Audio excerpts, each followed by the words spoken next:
사랑하는 성도 여러분, 지난밤에도 편안히 주무셨습니까? 9월 18일 금요일에 새 아침을 허락하신 하나님께 감사드립니다. 오늘 하루도 하나님의 은혜 가운데 안전 운전하시고 마스크 잊지 마시고 손 잘 씻어 건강한 하루가 되시기를 간절히 소망합니다. 오늘은 예레미야 33장 1절로부터 13절까지 말씀을 함께 묵상하겠습니다. 세상에는 많은 것이 변하고 혹은 사라지기도 합니다. 예를 들어서 교회 종소리입니다. 제가 어린 시절에 교회 종소리에 잠을 깨어서 새벽 예배 나오고 수요일도 주일도 종소리에 맞추어서 나왔습니다. 그런데 이제는 세상이 달라졌습니다. 찬송가처럼 탄일종이 땡땡땡 하면 민원 들어오고 심하면 벌금도 낼 수가 있습니다. 세상이 바뀌었습니다. 제가 어릴 때는 골목에서 축구하고 술래잡기 하고 신나게 놀았습니다. 그런데 이제는 거리에서 아이들 보기 어렵습니다. 엄마들이 아이들 노는 꼴을 못 봅니다. 이 학원 저 학원으로 순례를 보냅니다. 참으로 안타까운 현실이지만 다 그렇게 살고 변했습니다. 요즘은 코로나 때문에 엄마도 아이도 집에 갇힌 신세가 되어서 좀 안 되기도 했습니다. 또 명절 분위기도 바뀌었습니다. 예전에는 하루 이틀 가서 잠을 자고 돌아왔습니다만 이제는 당일치기도 많고 또 많은 가정은 점심 한 끼 먹기도 하고 또 어떤 가정은 회를 떠서 간단하게 먹기도 합니다. 세상이 바뀌었습니다. 다들 그렇게 바뀐 데 적응하며 살아갑니다. 그런데 가뜩이나 이번에는 코로나 때문에 정부에서는 이번에는 모이지 말자, 이번에는 가지 말고 선물 보내고 안부 전화만 하자, 그런 운동하고 있습니다. 자칫 잘못하다가 코로나가 확 번질 수 있기 때문에 그렇게 이야기하고 있습니다. 그런데 세상은 이렇게 자꾸 변하지만 아무리 세상이 변해도 변치 않는 것이 있습니다. 그것은 바로 기도에 응답하시는 하나님과 하나님의 사랑과 능력에는 변함이 없습니다. 기도의 모양은 변할 수 있지만 기도의 능력과 열매는 변하지 않습니다. 기도하는 사람은 변할 수 있지만 응답하시는 하나님은 변하지 않습니다. 이 기도에 신앙생활에 맛이 담겨져 있습니다. 기도 응답이야말로 하나님을 믿는 사람들, 예수님 이름으로 기도하는 사람들의 그 삶의 참된 맛이 그 기도에 있습니다. 그래서 하나님은 오늘 3절을 말씀하십니다. 이렇게 기록되어 있습니다. 너는 내게 부르짖으라.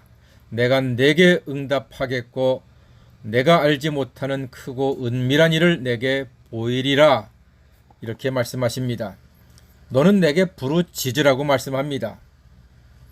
하나님을 믿는 인생아, 비록 고난 중에 있을지라도 하나님께 부르짖으라. 이렇게 말씀하시는 겁니다. 부르짖으라 하는 이 말이요, 우리가 막 크고 시끄럽게 주여 주여 막 이렇게 하는 것 꼭 그런 것이 아닙니다. 마치 하나님께 전화하듯이 대화하듯이 기도하라, 그런 뜻이 사실은 담겨져 있습니다. 우리가 힘들면 부모님께 전화해서 아픈 걸 이야기하기도 하고 부탁도 하지 않습니까? 그렇듯이 하나님께 전화해서 차분하게 조용하게 설명하듯이 대화하듯이 그렇게 기도하라 하는 뜻이 사실 담겨져 있습니다. 물론 다급할 때는 크게 기도하고 정말로 부르짖어 기도할 수도 있습니다만 오늘 여기서 하는 이 너는 내게 부르짖으라 하는 말은 그렇게 정말 하나님 앞에 하나님 아버지께 전화드리고 대화하듯이 묻고 듣고 그렇게 길을 찾듯이 기도하라 하는 뜻이 담겨져 있습니다. 그럼 하나님이 응답하시는데 우리가 알지 못하는 크고 은밀한 일들을 이제 보여주신다 말씀하지 않습니까? 바로 그것, 하나님께서 보이실 크고 은밀한 일은 과연 무엇일까요? 6절에 보면 이렇게 기록되어 있습니다. 보라, 내가 이 성읍을 치료하며 고쳐 낫게 하고 평안과 진실이 풍성함을 그들에게 나타낼 것이라, 이렇게 말씀합니다. 치료하시는 하나님의 능력이 우리의 기도 가운데 하나님께서 응답하신다는 것입니다. 우리 성도, 하나님 자녀가 기도할 때 성읍을 고쳐서 낫게 회복시키시는 하나님의 은혜가 있을 것입니다. 이 성읍을 치료하며 고쳐 낫게 하시겠다는 것입니다. 하나님께서는 성읍도 고쳐 낫게 하시고 우리의 아픈 몸도, 우리의 병든 몸도 능히 고쳐주시는 사랑과 은혜와 능력의 하나님 아버지이신 줄로 믿습니다. 그러므로 우리가 기도해야 합니다. 그리고 두 번째로 보면은 8절에 이렇게 기록되어 있습니다. 내가 그들을 내게 범한 그 모든 죄악에서 정하게 하며 그들이 내게 범하며 행한 모든 죄악을 사할 것이라, 이렇게 말씀합니다.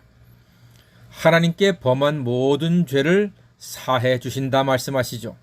오직 하나님만이 죄를 사해 주십니다. 죄 사함 받으면 새로 시작하는 기쁨과 감격을 누릴 수가 있습니다. 누구든지 용서받으면 참 기분 좋습니다. 우리 기독교의 가장 근본적인 정신은 용서입니다. 하나님께서는 예수님의 십자가에서 우리의 모든 죄를 다 용서해 주셨습니다. 그래서 거듭나는 것입니다. 거듭난다 하는 것은 죄를 용서받고 새 사람으로, 새 인생으로 변화된 삶을 사는 것, 그것이 바로 거듭난 인생 아니겠습니까? 그러므로 성도는 하나님께 기도해야 합니다. 세 번째로 기도는요, 하나님께 영광이 되는 거예요. 9절 말씀 보니까 이 성읍이 세계 열방 앞에서 나의 기쁜 이름이 될 것이며 찬송과 영광이 될 것이라고 말씀합니다. 그렇습니다. 여러분, 기도하는 사람은 알게 됩니다. 그 성읍이 하나님께 기쁜 이름이 되며 영광과 찬송이 된다 하는 이 말씀입니다. 그래서 하나님은 예루살렘뿐만 아니라 바벨론의 평안을 위해서도 기도하라고 하셨습니다. 그래서 우리는 기도해야 합니다. 세상을 낫게 하시고 병든 몸도 낫게 하시고 우리의 죄를 사해 주시고 찬송과 영광이 넘쳐 흐르는 세상과 삶이 되기를 하나님께 구할 때 세상 사람들은 알 수 없는 놀라운 응답의 역사를 체험할 수가 있습니다. 그래서 말씀하시는 것입니다. 너는 내게 부르짖으라. 내가 내게 응답하겠고 네가 알지 못하는 크고 은밀한 일을 보여주신다고 말씀하고 있습니다.